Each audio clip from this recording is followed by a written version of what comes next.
Assalamu alaikum students. Today we will go through the story Pippi Longstocking. As I know that you have read the story in the class, but I'm going to revise before doing the exercises. Inshallah, I will read with a good accent, and you also will have to follow and copy the accent and pronunciation as well. You can watch the video again and again to make the confirm expressions. Okay, Pippi Longstocking is the story. Pippi Longstocking is the series of the children's stories. Pippi is the character that is very funny, that is brave, and that is so strong that can easily lift the even a horse with one hand. So her stories are also something like funny, exciting, and something unbelievable things can happen in the stories of Pippi Longstocking. So here is a passage which is given in your book. So I'm going to read the first paragraph. When Pippi entered Villa Velicula for the first time, it was a lovely summer evening. The children next door, Tommy and Annika, were not at home. They had gone to visit the grandmother for a week, and so they had no idea that anybody had moved into the house next door. On the first day after they came home again, they stood by the gate, looking out into the street. They had no idea that there actually was a playmat so near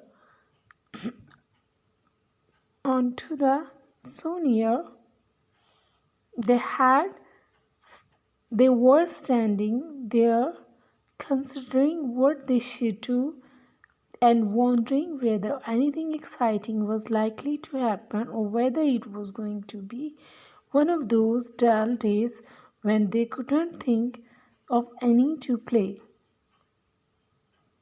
And then just the gate of Villa Velicula opened and a little girl stepped out. She was the most remarkable girl Tommy and Annika had ever seen. She was Miss Pippi Longstocking out of her morning walk. This is the way she looked.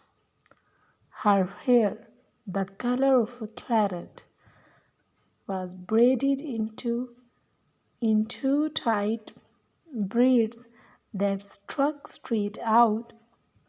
Her nose was the shape of a very small potato and was dotted all over with freckles.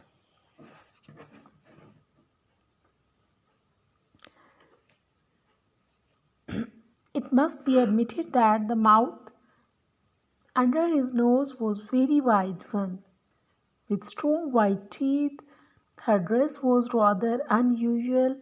Pippi had made it herself. She had meant it to be blue, but there wasn't quite enough blue cloth.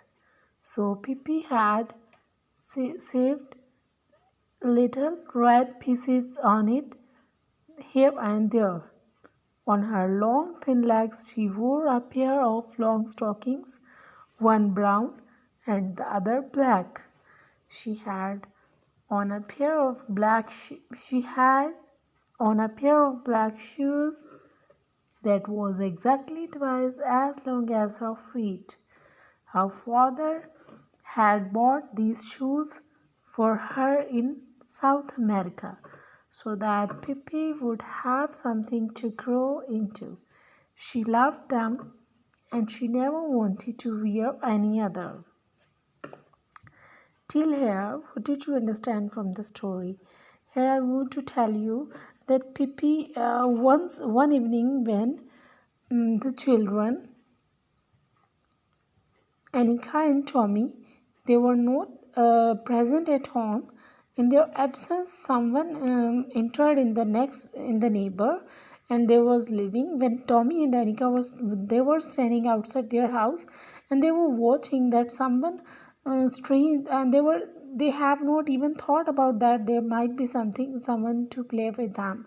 So at the sudden, all of a sudden, a girl came out of the room, and she was a most remarkable girl, and she was not very normal, and her getup is discussed in this paragraph, and it's told that the color of the hair was as red as carrot, and he braided in two tight braids. These are two tight braids which are braided.